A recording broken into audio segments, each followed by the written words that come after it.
Kepala Desa Kadung Rembuk Kecamatan Sukodadi Kabupaten Lamongan dengan bernama SN harus ditahan oleh Kejaksaan Negeri Lamongan. SN harus ditahan Kejari Lamongan lantaran tersandung masalah pengurusan sertifikat melalui program pendaftaran tanah sistematis lengkap atau PTSL. Sang Kades ditetapkan sebagai tersangka karena diduga melakukan penipuan dan penggelapan uang biaya pengurusan sertifikat milik 28 orang warganya. Kasusnya dilimpahkan dari Kepolisian Lamongan ke Kejari Lamongan. Selain SN ikut ditahan pula seorang perantara yang mengaku sebagai pengacara bernama MF warga Desa Derajat Kecamatan Paciran.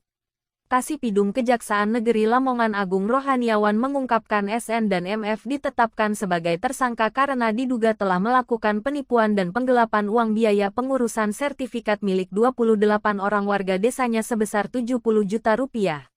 Agung menjelaskan warga mengajukan sejak tahun 2020 di mana masing-masing pemohon dibebani biaya sebesar Rp2, 5 juta. Hanya saja hingga saat kasus dilimpahkan ke Kejari Lamongan, sertifikat yang dijanjikan MF tersebut tidak pernah selesai sehingga masyarakat merasa ditipu. Kedua tersangka dijerat pasal 378 KUHP Junto pasal 55 ayat 1 atau pasal 372 KUHP Junto pasal 56 ayat 2. Ini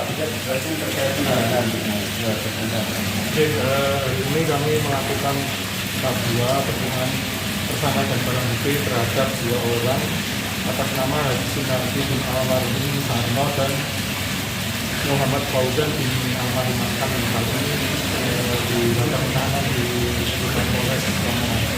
Itu kasus apa, Pak? Dalam kasus penipuan akun belakang. Pak, itu penipuan penggelapan di pertama berapa? Ya, ini terkait soal pengurusan sertifikat atau status tanah di Kecamatan Sukodadi, Kabupaten Tahu, yang pada dasarnya para warga yang belum punya sertifikat ini mengajukan sertifikat sebelum ketinggalan. Tapi dalam hal ini difasilitasi oleh tersangka satu Haji Sunardi, fasilitasi itu dengan dibantu oleh orang yang mengaku sebagai pengacara. Itu pada akhirnya sertifikat itu tidak bisa selesai, tidak bisa keluar sehingga masyarakat merasa ditipu atau digelapkan uang. Intinya seperti itu. Pak, ada berkaitan antara kardus dengan kardus gimana? Tersangka yang utama sebenarnya ada tersangka utama dan kedua atau mereka sama-sama. Jadi kalau sesuai pasalnya untuk Haji Sunardi ini kita berikan pasal 378 junto 55 ayat 1 atau 378 junto 56 ayat 2 KUHP atau ketiga junto 372 ayat junto 55 ayat 1 atau 372 junto 56 ayat 2 KUHP. Sehingga di situ alternatifnya ada penyertaan atau pembantuan. Yang Pak Kadisnya terus serta membantu. Betul. Itu nominalnya berapa, Pak, yang jadi korban? Ya, ini jadi ada sekitar 28 warga yang ingin mengajukan sertifikat, di mana untuk setiap warganya kemarin ditarik per orang 2.500.000 untuk sertifikat. Jadi kerugian kurang lebih 70 juta rupiah.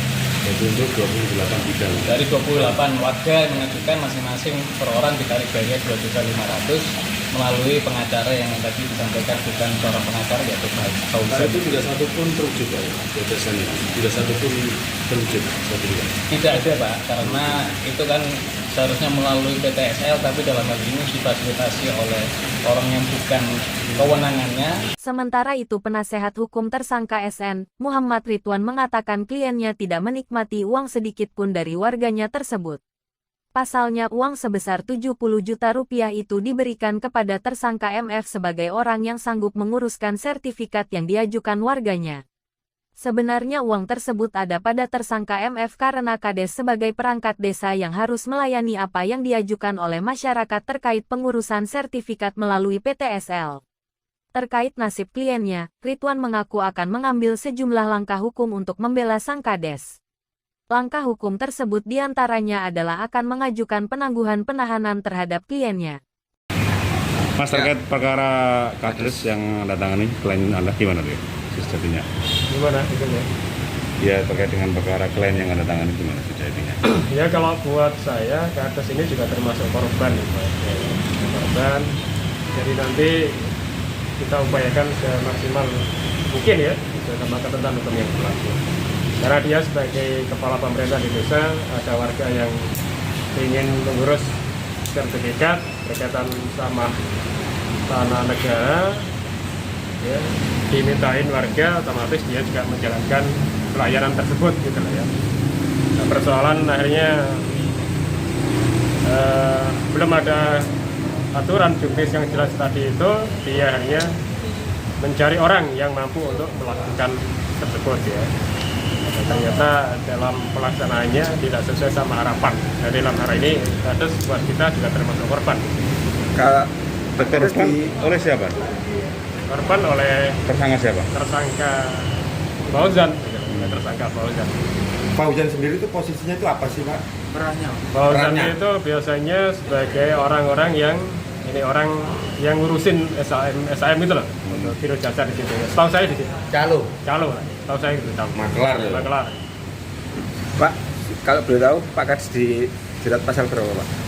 Pak Kades dijerat pasal 378, junto 55, junto 56 KUHP, dan juga junto 372 KUHP. Tentang apa itu? Penipuan dan penggelapan. Ya, penipuan dan penggelapan. Itu berapa nominalnya?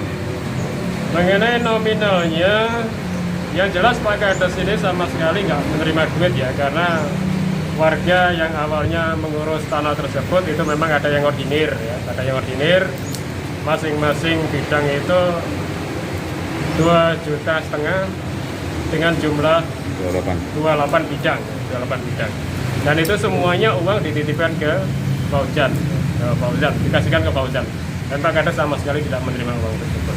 Selama ini pengalaman Fauzan uang itu dikemanakan? Mengenai itu kita nggak tahu ya, Fauzan kita nggak tahu kemana ya. Apa langkah-langkah Yang jelas Upaya hukum upaya untuk hukum yang penasihat. pertama kali ini kita lakukan ya, kita mau melakukan penangguhan penahanan dulu ya.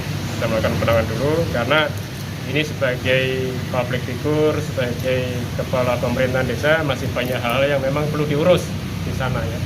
Jadi itu yang harus kita lakukan.